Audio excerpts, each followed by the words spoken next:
Welcome, everybody, to another great episode of the Alford Sports Talk Show. I'm Alan, and today we're going to be discussing a wonderful event that I participated in. That's none other than the Baseball, Bourbon, and Cigars Event right here in Tampa, Florida. That's right, we're going to be discussing this wonderful event, the Baseball, Bourbon, and Cigars Event, brought to you by the Florida Sports Hall of Fame. This event was fantastic. You're going to see a lot more about this event in this upcoming video. Some great interviews, some great insight, and a lot more. This was spectacular. We're going to talk about the Baseball, Bourbon, and Cigars Event brought to you by the Florida Sports Hall of Fame and a lot more. But before we get this started, let's go ahead and thank our outstanding sponsor, none other than the one and only Chef G's Florida Barbecue Sauce. So delicious and addicting, you may need a support group. Feel free to visit my great friend Chef G's right here in beautiful Tampa, Florida at 301 South 22nd Street, Tampa, Florida. That's right. And if you can't come down to Tampa, that's quite all right. Feel free to visit Chef G's right here at flbbqsauce.com. Again, it's flbbqsauce.com. So without further ado, let's go ahead and show you some great video and great insight from the Baseball, Bourbon, and Cigars Event right here in beautiful Tampa, Florida. Let's go. This is Alan from the Alford Sports Talk Show, joined by, man, he's got over 5 home runs, Gary Sheffield. So the vote came in, it was a little under 64. Yeah. What are your thoughts on the overall vote and how it came in? Well, I was disappointed, obviously. My family, we invested a lot of time in hoping that it happened this time, especially going in with Jim leading. That would have been wonderful. Yeah. But unfortunately, it didn't happen. But, we still got a chance to get in, and I just waited my turn. And your family, what are their thoughts on it? Like, are they upset? Are they okay with it now at this point? Are they moving on? Well, my family is more upset than I am because I know why it's happening. Mm-hmm. And they don't understand that part of it because they know that I put in the work, played 22 years, I was consistent for 22 years. And so, trying to, when your family wants something from you, for you, then it's a big deal, and for me, I know I put in the work and I know I deserve to be in there, so I don't worry about it. Yeah, and that's amazing that you played 22 years in the major leagues where most people don't have that type of career. Right. Talk about that longevity in the major league. Well, it was a lot of hard work and dedication. It was just like baseball was my world, and that's all I focused on, and like on and off the field, like off season, no matter what, it was all baseball. And I teach that to my kids now, eating right, make sure you get your rest, and then, put in the extra work when nobody's looking, and that's when it pays off. Absolutely. I mean, to play 22 years in the major leagues, as far as health-wise, was there anything you did off-season to keep yourself fit, stay in shape, so you don't have to kind of like work real hard to get back in shape? Well, I took 2 weeks off every off season, and I never wanted to get out of shape. So what I did was I vacation with my wife for 2 weeks. The family, we go enjoy ourselves. And once those 2 weeks up, we still gonna do some family stuff, but I gotta train wherever I go. And so I always had a trainer with me, making sure I was eating correct, putting in my work. Never cheating the process. Oh, that's awesome. And you just got a new position. Talk about that. Yeah, I just wanted to get back in the game at some capacity. I'm still doing some other stuff that may be a bigger deal than that, but it just to get my feet wet and get out here and help these kids fulfill their dreams. Yeah, and then lastly, Dwight Gooden and Darryl Strober are getting their numbers retired this year. What are your thoughts on that? Well, I'm looking forward to going to see that, because it's a long time coming. I thought it should have happened a long time ago. Those guys put the Mets on the map for us in the 80s, and everybody remembers them, no matter who you are. You remember when they put that uniform on and you watched them every day. Darryl hitting home runs and Doc striking everybody out, and so that was the golden days. Yeah, and shout out to Darryl, who just had a real scare. Yeah. Talk about how you were impacted by that. Well, I talked to him, just hearing his voice, and he was upbeat. So, God is with him, and so that you got no worries. And like I told him, he ain't done with you yet. So don't try to check out on us. And so he was laughing about that, but he was in good spirits, and I'm glad he's back. and hopefully he can just get some rest and then come back strong. That's awesome. And your son, lastly, he's doing big things. He had a big game. Talk about that. He hit a 2-run home run. Yeah. He's been phenomenal. I told him, we got college already picked out. He's got a full ride at Florida State. And, the other one, my oldest son, Jaden, he's at Georgetown University. He just hit his home run when I showed up the other day. Now, my youngest son, he got to wait till he's in 11th grade so he can pick his school. So hopefully, my 17-year-old, the draft is coming up. Hopefully, he's one of the top picks, and it'll be a wonderful day for the Sheffields. Yeah, and I know it's going to be wonderful. Derek Brooks, too. I know he's going to be happy about that. Yeah. That's my guy all the way. Awesome. Thank you so much, Gary. I appreciate you. Right. Thank you. God bless. Yes, sir. He wasn't a cover boy like Clint, Not by any stretch. but college player of the year, Professional hitter. great hitter, great overall player. And so we want to get into some of the background and, when you guys thought that, did you think from the beginning? Clint, let's start with you. I mean, we all probably grew up, I grew up thinking, well, maybe I could play. And I tell people I was a good enough judge of talent to know that nobody would pay me to play. And so that's why I'm doing what I've been doing all these years. When in your mind, as a young man, did you begin to think, this is something that's extraordinary and I can do this and maybe do it at the major league level? Well, I think every young boy has a dream. A dream that starts in the backyard. Yep. At least I did, in the backyard. But it started for me when my dad looked down at me. I was 5 years old. And he said, "You want to play catch?" 61 years later, I'm still trying to find ways to play catch with my dad. My dad's still with me. But I think in high school, pretty special.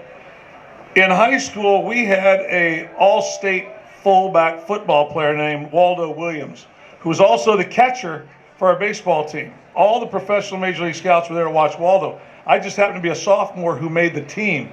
So it was through that process of the team showing up and watching Waldo play that I got some visibility, I got some exposure. And I can remember my dad and I walking out one night to the car, because that's what you did. You just walked to the car and went home. And 3 or 4 of these guys came over and said, "Mr. Hurdle, can I talk to you?" They pulled my dad aside. And I asked my dad what they had to say when we got back in the car. He said, "Well," they said, "we really enjoyed watching Waldo play, but we're really glad we got to see the 10th grader play because he's going to play in the big league someday." My dad didn't say it. These scouts were talking to my dad, and sometimes scouts have a tendency to embellish, but I think it was that night sitting in the car where a scout said that they thought I could play in the big leagues. I thought I could play in the big leagues. Yeah. Wade, how about you?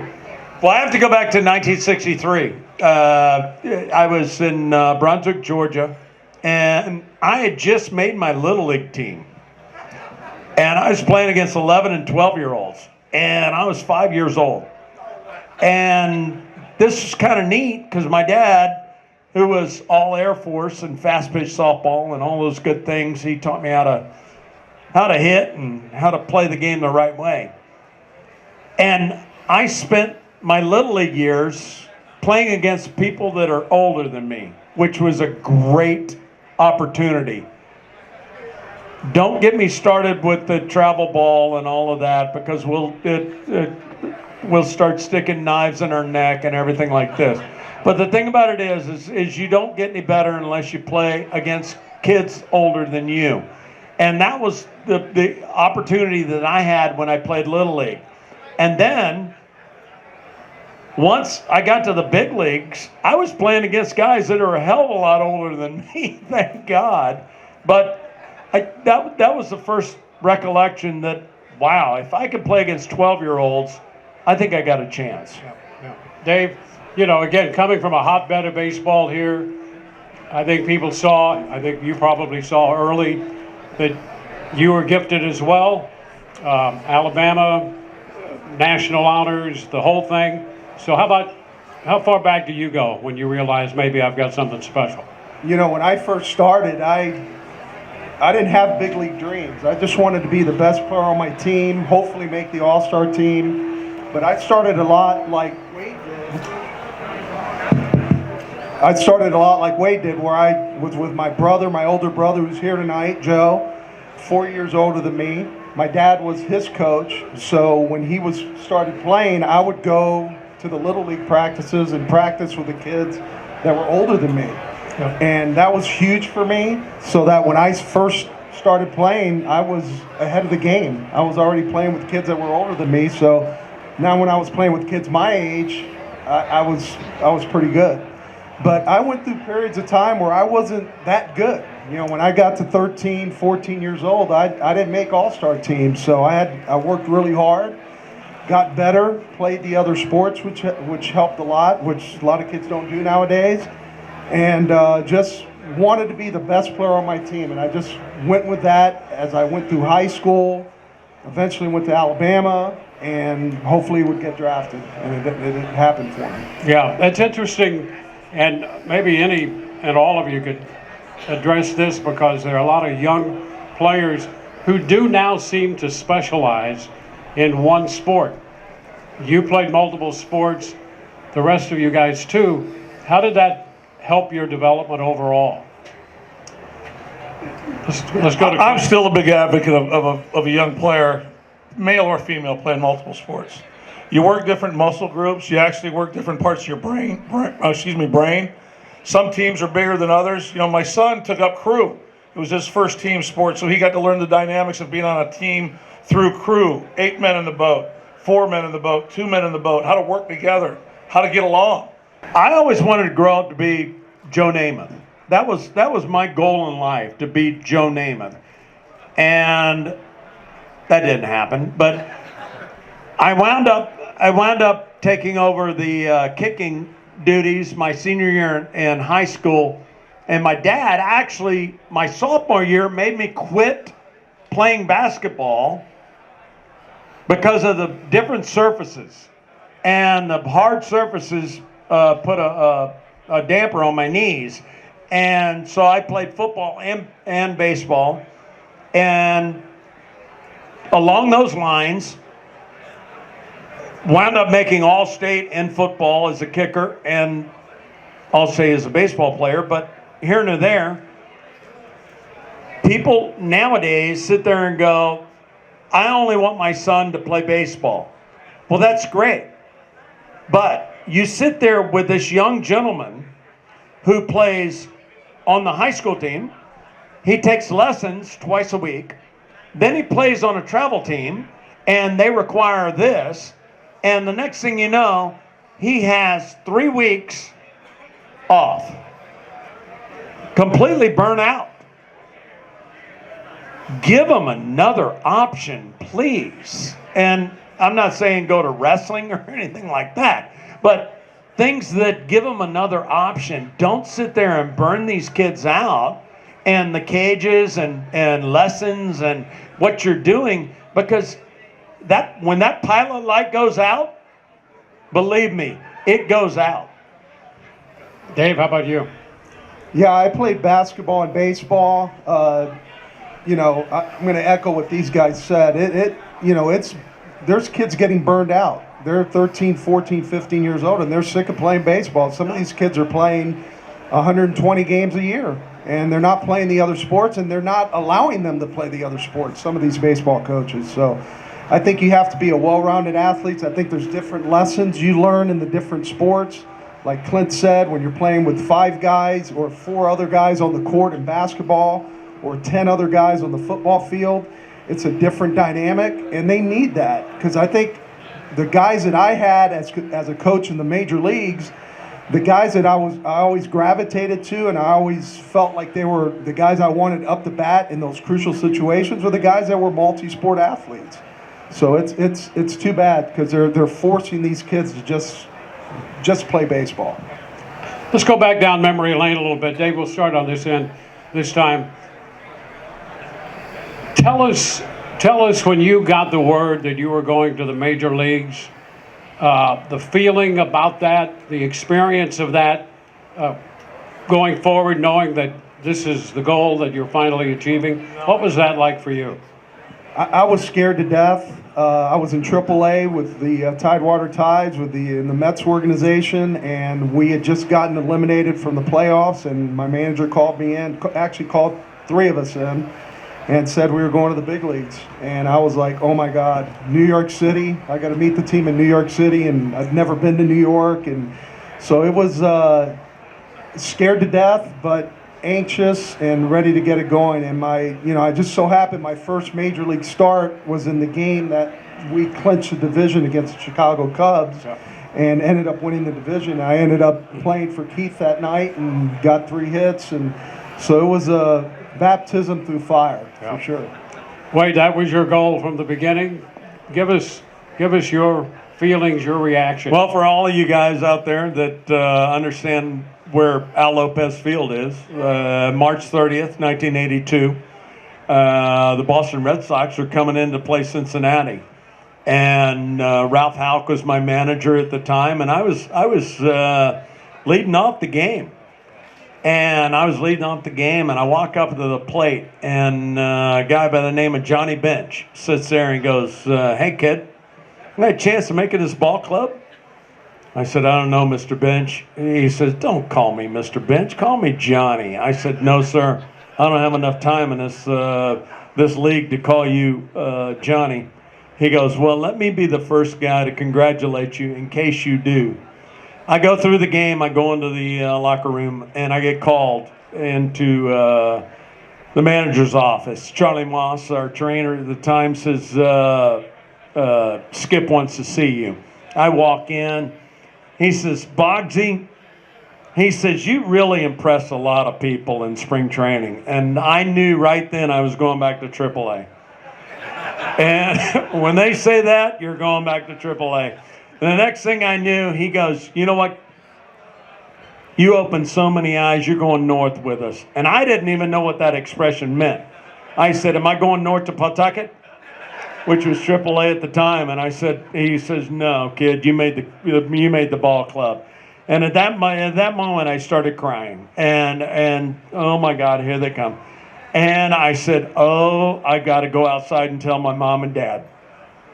Well, the cat was out of the bag that George Digby, my scout, had let everybody know outside that I had made the ball club. I walk outside with the banners and everything like this, and George Digby was sitting there going, "You made the ball club, kid."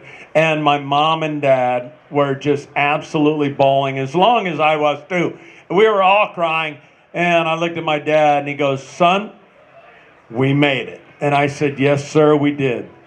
Thank you, Lord." Clint, what was it like for you? It was similar to Dave's story. We had just lost to the Expos team in the championship AAA Association. And Rich Gale got called in the office. UL Washington got called in the office. Willie Wilson got called in the office. I was hoping one more guy would get called in the office. I got called in the office. We were all told that we were going to join the Royals. The Royals had already secured pretty much the Western Division at the time, but they proceeded to go on an 18 out of 19 game winning streak. So it wasn't really time when young guys went up and just jumped in the lineup. And matter of fact, I was the last guy that got called up to even get in the lineup. But to go back to your question, I found out that night in Omaha. I got in my car. I drove to a 7-Eleven because it was the phone booth that I could make a call in to call my mom and dad at home. What's a phone booth? And I can remember waking them up in the night. Normally, when my folks got calls late at night, for me, they weren't good. Dwayne, if you can imagine that. This one ended up much better for all of us. But I want to touch one thing about Johnny Bench. The following spring, I'm trying to make the club, and we play at Al Lopez Field. I get to start. Soto's on the mound. I walk up to the plate, and Johnny Bench goes, "Hey, kid, I hear a lot of noise about you." I said, "Well, okay, Mr. Bench." He goes, "Do you have some Indian in you?" I said, I don't know. People keep asking me that lately." He goes, "Well, I'm an Indian. You got some Indian in you, you're going to make the ball club. You don't got any Indian in you, you're not going to make the ball club." So I got plenty of Indian in me. So I go to get in the box. I get my feet set. I put my bat on the plate. Now, the label is up. Dave, I don't know how you set up in the box, but the label was up. I was always taught to see the label. You see the label. And maybe you twist it just a little bit because at the point of impact, you're going to turn the label. I put the bat on the plate. Bench goes, "What are you doing?" I said, "I'm sorry, Mr. Bench." He goes, "What are you doing?" I said, "I'm getting my bat ready to hit." He goes, "Son, the label goes down. You're not up here to read. You're up here to hit." From that moment on, I hit with my label down the rest of my major league career. How many hits you have? Like 300. It didn't work. My label was up.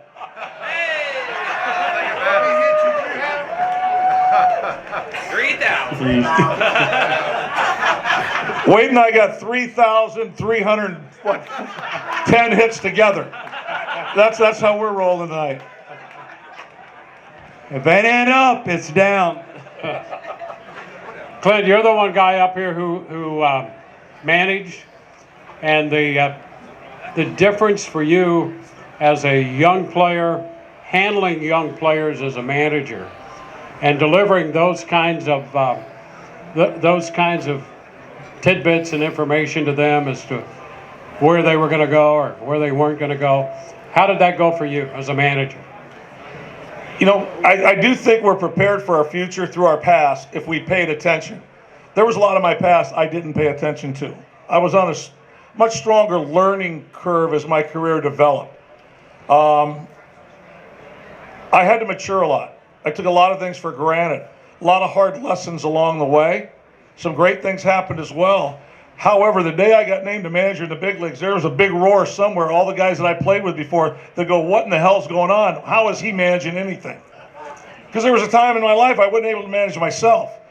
But I think one of the most rewarding things about being a major league manager is getting to share those moments with somebody, the first time in the lineup. And when we could, we would tell the kid before, the day before, so he could call his mom and dad. You know, get somebody there of importance in his life that could come in. Maybe it was a coach or something like that. But I've had so many firsts where I was the first manager for a guy to play, his big league game. It's special, it's significant, and you're humbled by it, because I think Wade and David will always tell you, as we got older, all we tried to do was pass the torch along. Respect the name on the front of the jersey. If you got a name on the back, honor that one. That's where you came from. But it was always leave the game in a better place. So that's what I try to keep in mind, throughout my managerial career. Yeah. Dave, I know all of you guys have a great work ethic. That came from somewhere. Your dad, a coach along the line. Are there those specific instances of individuals who made a difference in your life, your baseball life, your development? Well, for sure, for me, it was my dad, my brother too, because we were cage rats, when everybody was in the off season, and we played football and we played basketball and stuff like that. But on Sundays, we would always be at West Tampa Heights, which is now Lou Piniella softball field in West Tampa, and we would go on Sundays. My dad would throw BP to us, to me and my brother, and I think that's one of the reasons I became a decent hitter to all fields, because it was only me, my dad, and my brother, and I wanted to see my brother run all over the field shagging balls. So I would hit balls to left field, right field, and he would throw up his arms like, "Hey, pull the ball!" I'm like, "No, I want to make you run. I want to see you run around." So it was always my dad. My dad instilled in me swinging at strikes, get a good pitch to hit, and it stayed with me through my 16 years playing, and eventually as a coach for 20 years in the big leagues. And Wade, I've talked with you about that, and I know the influence your father had on you. Tell us a little bit about that, and beyond him, was there anyone else? Well, I think that as far as my father was concerned, he was so ahead of the times, because his theory, in order to teach me how to hit, was wait. And it's WAIT, WEIGHT. It's wait. And I'll never forget, I'm at Al Lopez Field. We're playing a Legion game, 139, boom, here we go. And I got drafted by the Red Sox, and he comes running down, and he says, "We got drafted by the Red Sox in the 7th round." And the first thing he says is, "Fenway Park was built for you." And instilling those things when I was growing up about wait, and hitting the ball the other way. Thank God the Yankees didn't draft me, because all those are outs. And those are outs. But I have to honestly say that the one instrumental part of me who Muhammad Ali had the greatest corner man, Angelo Dundee. I had the greatest corner man in Walt Reniak. Walt Reniak would sit there and said this on day one. When I walked in the cage, I actually, in 1982, when I was in spring training, Yaz was in the cage at 5:30 in the morning. And it was so wonderful to play 2 years with Carl Yastrzemski. Yaz was in the cage at 5:30. And I walked in the cage at 6:05 after Yaz because I had to do flips and we were rookies and get it out of the way. Walt Reniak said, "I'm going to tell you one thing, Boggs. Few dare to be great." And I took those words to heart. And he was the greatest corner man because he stayed on me and he just kept pounding me day in and day out. And in my opinion, Walt Reniak's the greatest hitting coach on the planet. Clint, how about you? Who was the central figure in your development? My dad was early on. There's no doubt about it. My dad never made me do anything, but he was always available to do anything. As I got older, coaches came, coaches left. I was fortunate enough early on, though, to meet somebody that Walt Reniak had poured into, was Charlie Lau.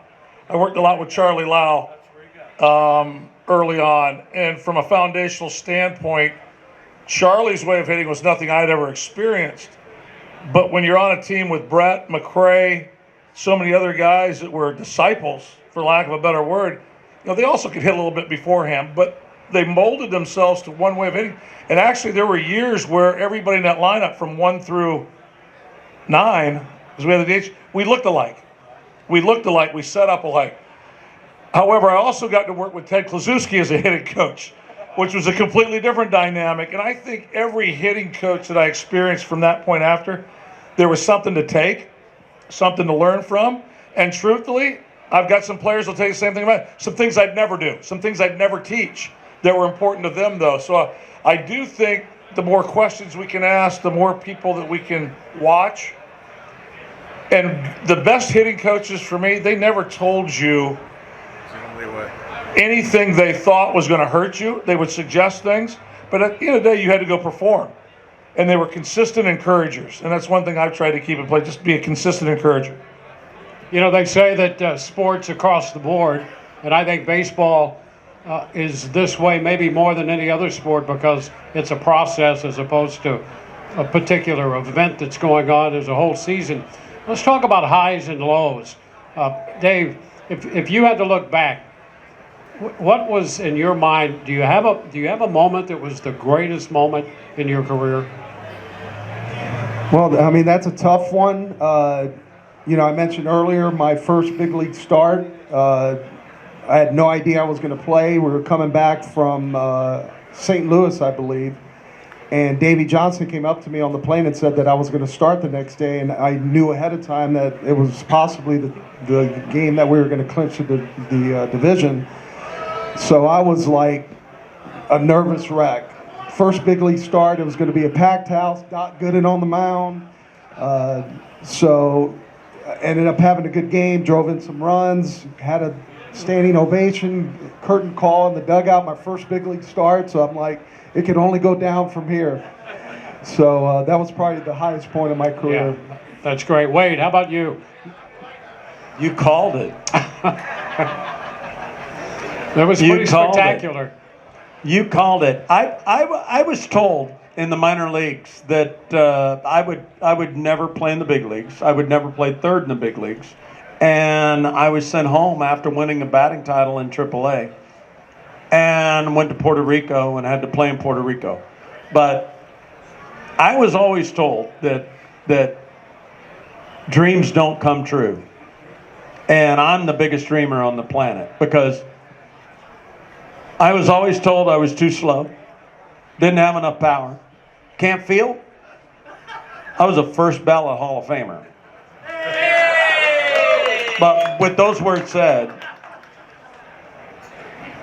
that light at the end of the tunnel that I knew that I needed to accomplish one goal in order to prove everyone wrong, Dewayne Staats on August 7th, 1999, called it exceptionally well.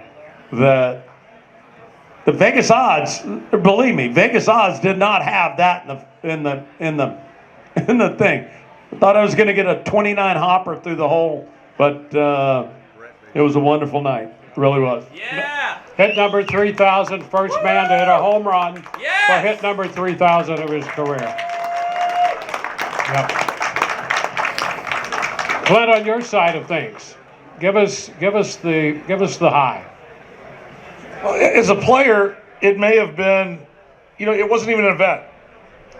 It was a 1980 World Series. It was game one. I was going to start. My mom and dad were in the stadium. They came down on the side left field line, and actually I got them on the field with me to take a picture of my mom and dad.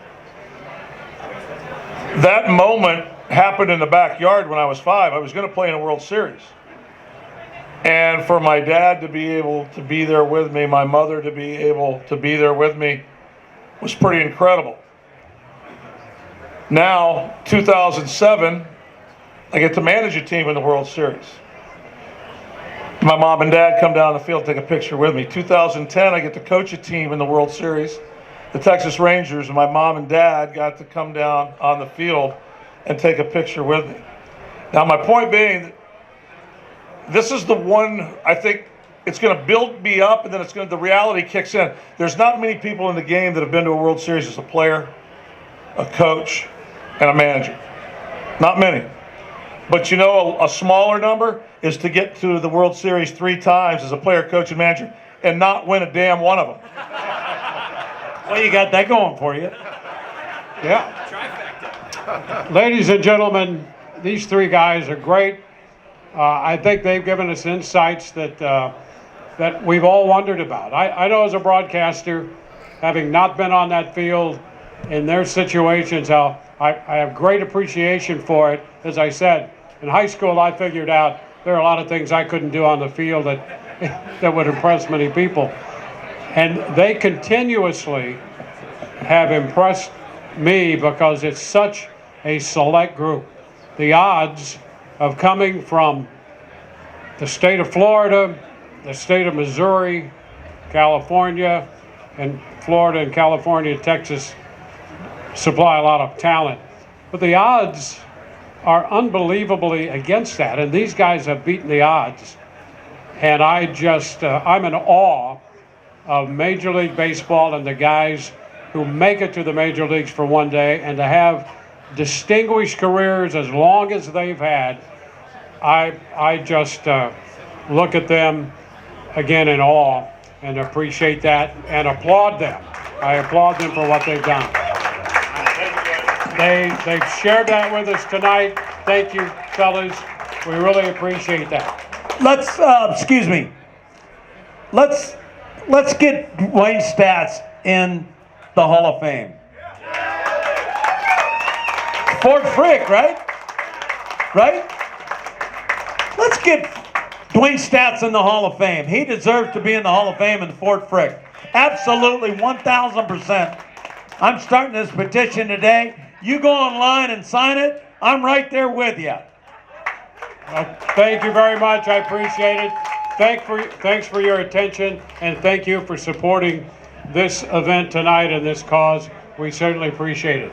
3 of the greatest right here. Greatest men, gentlemen, and athletes. Thank you, fellas.